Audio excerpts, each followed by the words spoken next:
जिला निर्वाचन पदाधिकारी नमन प्रियेश लखड़ा की अध्यक्षता में शनिवार को डीसी ऑफिस स्थित सभागार में आगामी लोकसभा चुनाव को लेकर एक प्रेस वार्ता की गई। मौके पर पुलिस अधीक्षक दीपक कुमार शर्मा, उप निर्वाचन पदाधिकारी समेत कई अधिकारी मौजूद रहे। उपायुक्त ने बताया कि भारत निर्वाचन आयोग की ओर से आगामी लोकसभा चुनाव 2024 को लेकर तिथि जारी कर दी गई है। पूरे देश भर में 7 चरणों में चुनाव संपन्न होगा। उपायुक्त ने बताया कि झारखंड में 4 चरणों में 4, 5, 6 और 7 फेज में सभी लोकसभा सीट पर चुनाव होगी। डीसी श्री लखड़ा ने बताया कि आज से आचार संहिता भी लागू हो गया। 5वां फेज में कोडरमा लोकसभा और 6ठा फेज में गिरिडीह लोकसभा चुनाव संपन्न होगा। 5वें फेज में ही विधानसभा 31 गांडे का उपचुनाव भी होगा।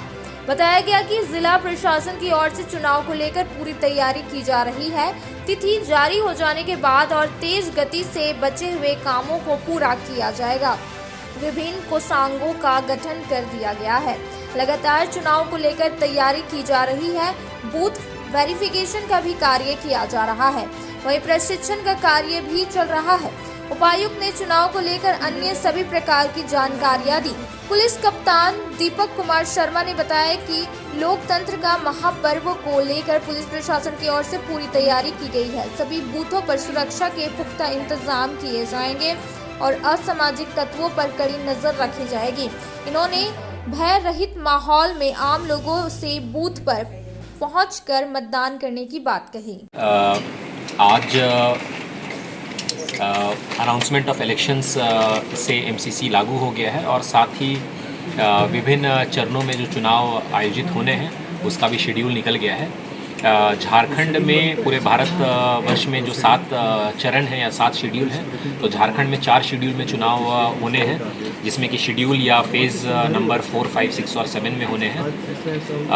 गिरिडीह जिला अंतर्गत 5 गिरिडीह पार्लियामेंट्री कंस्टिट्यूंसी में 5th फेज़ में चुनाव होने हैं और जिसमें कि 28 धनवार, 29 बगोदर, 30 जम्मू और 31 गांडे आता है और 19 कोडरमा विधानसभा क्षेत्र और 20 बरकट्टा हज़ारीबाग का विधानसभा क्षेत्र इसमें इंक्लूडेड है, जिसमें कि डीसी कम डीओ गिरिडीह जो है वो आरओ कोडरमा के तौर पे या निर्वाची पदाधिकारी कोडरमा के तौर पे होते हैं। और इसके साथ ही हमारा जो 2 विधानसभा क्षेत्र है 32 गिरिडीह और 33 डुमरी, वो 6 बोकारो पार्लियामेंट्री कंस्टिट्यूंसी के अंतर्गत आता है, जिसके कि आरओ या तो रिटर्निंग ऑफिसर निर्वाची पदाधिकारी डीओ कम डीसी बोकारो होते हैं, जिनका कि 6th फेज़ में चुनाव होना है, जो कि 6 बोकारो पार्लियामेंट्री कंस्टिट्यूंसी होता है। इसके साथ ही हमारे विभिन्न स्टेट्स में लगभग 28 विधानसभा जो कि सीट्स खाली रह गई हैं, जिनका कि बाई इलेक्शन होना है। उसमें हमारा 31 गांडे विधानसभा का भी बाई इलेक्शन इसमें होगा, जो कि 5 कोडरमा पार्लियामेंट्री कंस्टिट्यूंसी के ही टाइमलाइन के अनुसार 5th फेज़ में होगा। हम लोगों ने विभिन्न कोषांगों का गठन करके हमारे पोलिंग पार्टी, इसके अलावा हमारे जितने भी कोषांग हैं, चाहे वो प्रशिक्षण हो, चाहे हमारे मटेरियल कोषांग हो, लॉजिस्टिक्स कोषांग हो, इसकी हम लोग लगातार तैयारी कर ही रहे थे और अब तैयारी को हम लोग और भी अंतिम रूप तक पहुंचाएंगे। का जो चुनाव संपन्न होना है उसमें सभी बूथों पर और सभी वैसे पीएसएल अर्थात बूथ के बिल्डिंगों पर सुरक्षा के पुख्ता इंतजाम किए जा रहे हैं।